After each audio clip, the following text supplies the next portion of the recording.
Hello, how y'all doing? Welcome back to All Things Quintessential channel. Yay! So glad to be here once again. Okay, now without stalling for more time, we're just gonna head straight to today's video. It is a sequel to the last one we talked about, courtship to-do list, and the boxes you should check off before you say I do. Okay, kind of like marriage vision and mission statement while in courtship. Okay, and now we stopped at know how the person you're intending to get married to values people, know if there are people of figures in their life, people they're answerable to, just observe and see the way they treat people. It goes a long way. Okay, so if you love to be treated with respect, kindness and stuff, so you need to know if your partner and understands that uh, uh, uh, uh, uh, part, if they know what it actually means to value someone, right? And they can't just start it with you. You can't. We wouldn't think they are gonna learn it once they finally get into marriage. Okay, so marriage doesn't change anyone. If for anything, marriage exposes you, because you get to live with this person. You see each other's emptiness and woe, right? So no more pretense. Behind the facade, behind the festivities and distractions and everything, you're really getting down to the nitty gritty. You're doing the men business, which is marriage, right? So you really need to find out these things in courtship, okay? So that in marriage, it's like because you've gotten a foretaste, you kind of like know what to expect. Okay, instead of focusing on having a foretaste of the wrong kind of things, try to focus on the this to do's. They are gonna help you. Okay, now another point you need to consider is focus to know the person's character. Okay, get to know if you guys are quite compatible. Okay, you can give scenarios like I keep saying. You can try some kind of things just to see how the person reacts. You found out, if you eventually find out this person's temperance, remember it was one of the points we mentioned earlier. Try to compare, know if you guys are compatible. Okay, if you're hot tempered, or if your partner is hot tempered and deep down you that you too you're hot tempered. Okay, one day you guys if you ignore that alert, red danger alert, and you get married and you say, oh no, don't worry, in marriage everything is gonna be good, I'm gonna change, and he's gonna change. One day both of you might just get angry and set the house ablaze, right? Or even set each other ablaze. So character compatibility, it's really, yeah, one of the to-dos you should look out for. Another thing too is, while we are at compatibilities, try to know the person's health history as well.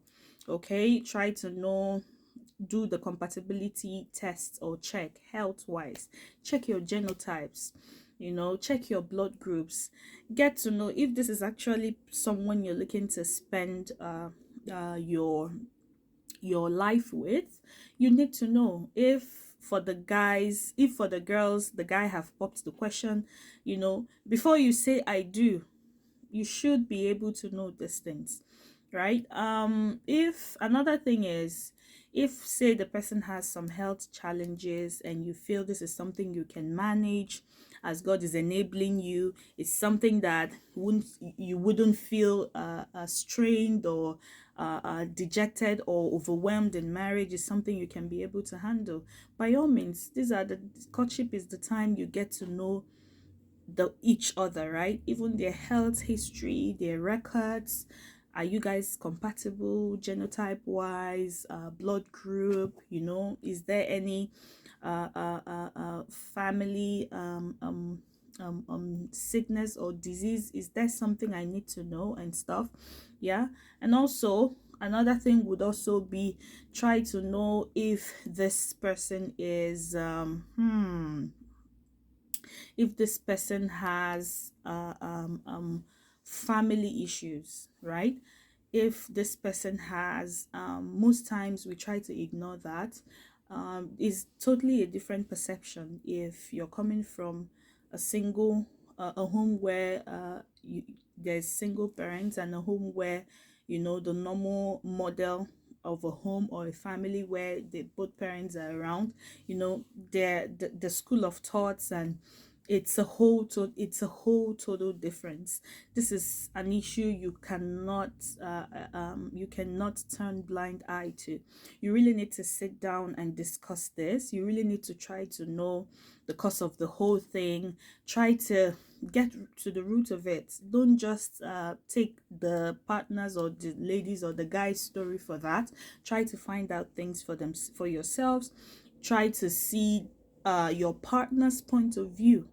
If, for example, the things that must have caused the separation or whatever is something different, and he or she is telling you something else to paint themselves good, or so they don't look like the victim or stuff, you really need to find out what they think and how they intend to keep their own marriage or homes, or it's something you really need to do, because it's a total difference. Okay, you coming from a home from a single parent, and he or she is coming from a home where the mom is there, the dad is there. Remember, they all have roles they play. Okay, so these are also part of the things you need to look out for. Also, know if this person truly cares for you. Caring for you, I'm not talking about TLC, tender loving care, all those smooshing, touching things. I'm talking about the real care. If someone cares for you, they should care for the people around you. They should care. You know what I mean? Um, Sometimes I notice that some people don't even know how to take care of people. Like, if I'm courting you or you're courting me, you should know sometimes what I need even without me asking. For example, when you met me, I look good, right? That was even why you desired me in the first place. If I was looking like one tattered mad granny, you wouldn't even approach me, right? So it also demands, continuity demands, that you should also keep it going, take care of me. The fact that I mean, if you don't take care of me in relationship, I'm talking for both the guys and the girls now. I'm not just focusing on one side, right? If you can't take care of me in relationship, is it when we are in marriage and a lot of responsibilities start coming in, is it when you're gonna know that maybe I'm supposed to make my hair, I'm supposed to change those pair of shirts that are looking worn out? If are you actually out for yourself? Are you that selfish? Can you These are the things you need to find out. Are you willing to let go? Or if we are engaged in an argument, are you bent on winning? And if you don't win, you will even look for ways to make sure it ends in dispute, just to make sure that you, as an do you really care about how I feel emotionally, psychologically, socially? What are your schools of thought? So I put all these things under care, because if you care for someone, you value them, you love them, you spend for them, you take care of them, right? There was this post going on around in social media during the Valentines, where where a lady they said every Valentine's Day they keep buying boxers for the guys and singlets for the ladies, and singlets for the guys, but when it comes to ladies, they want iPhone 12, iPhone 13, the latest ones. So the comedian was like, are you guys not tired? Can't you guys improvise and get us something good? Why always boxers? And ladies, if you can give in relationship, how are you gonna give in marriage? It's a two-way thing. It's not just, I'm not, yeah. Let me tell you something. it all the value, the level you are, you can always give in your capacity and capability. For me, what I just need to see is the heart that you are actually thinking of me. If you can afford well more than a nice boot or a nice perfume and stuff, and you go get me boxers or singlets, for example, I will just know, right? So, but if totally and truly what you can afford is just to have that heart to know that, yes, actually, this person, I care for this person, and caring shows in every way, right? Caring for me, you respect my opinions as well. In caring for me, my life doesn't just revolve around you. I also have my own goals and aspirations, which you should also care about. I also have some spiritual needs, which you should also care about to help grow, right?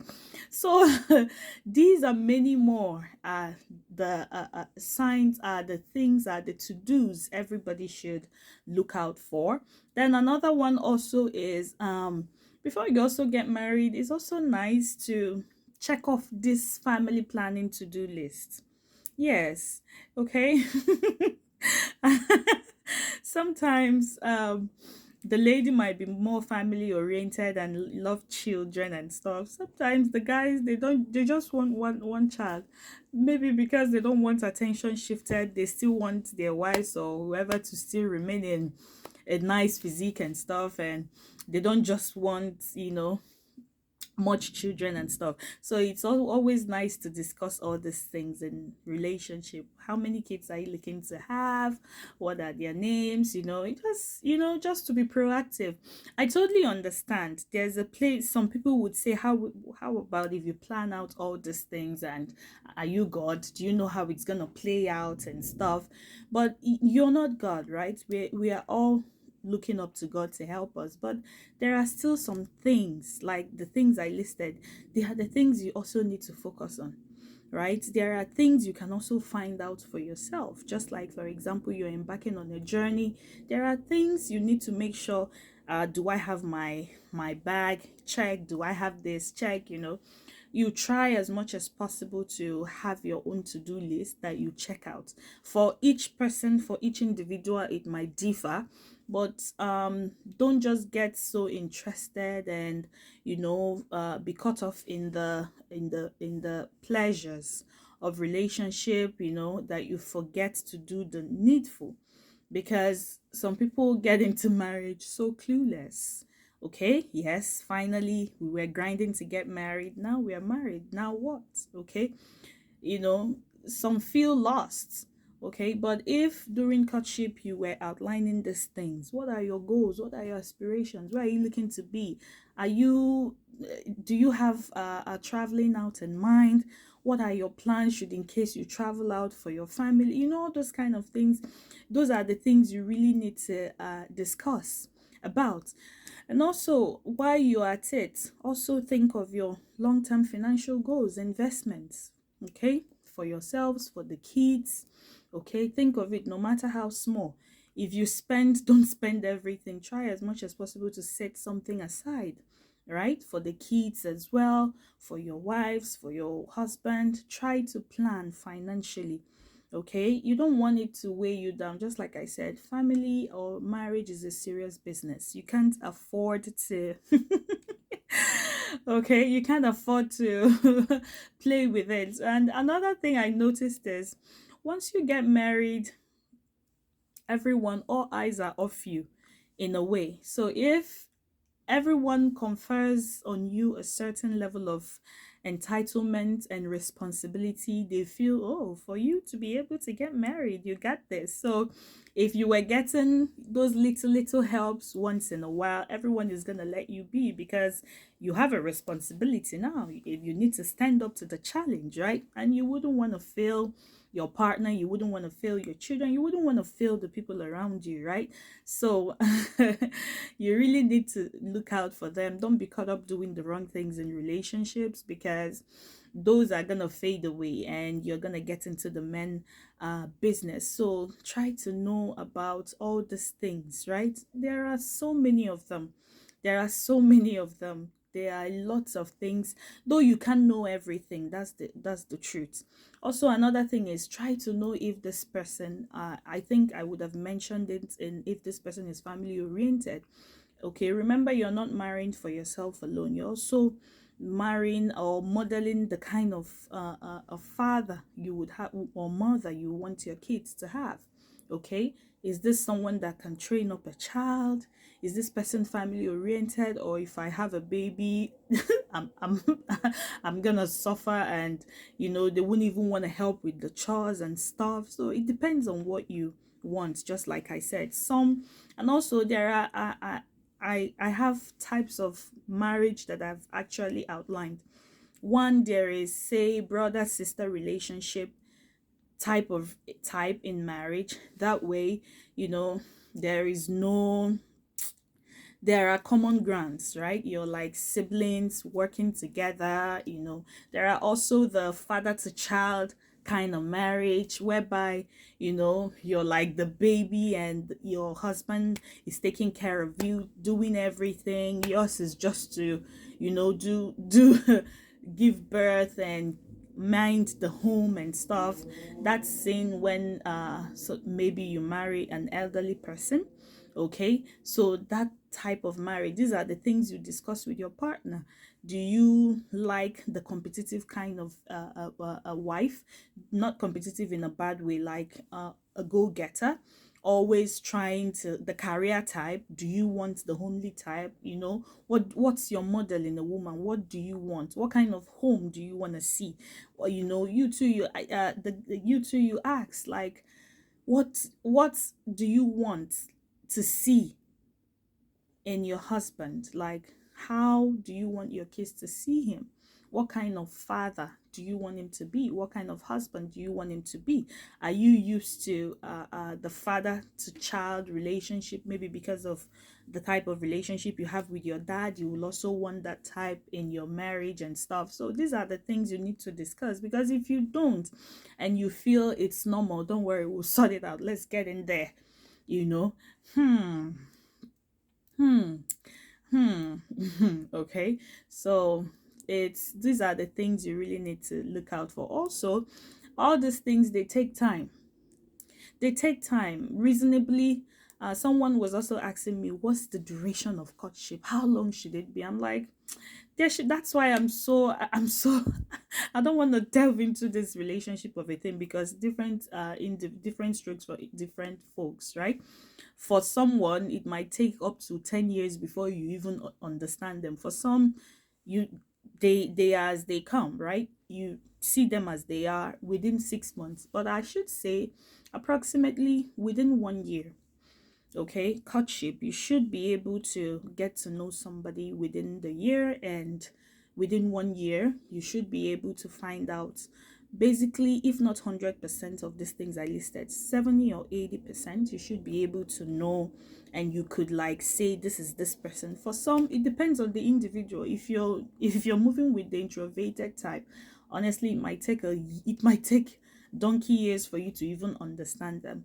But if you have the extroverts as partners or friends or in relationship with, those, they are so easy, you could understand them, yeah, and stuff. So another thing too you will not fail to do is being prayerful, right? Being prayerful. Just like I said, God is the institutor of marriage, He's the institutor of relationships. Okay, is something you really need to prayerfully do.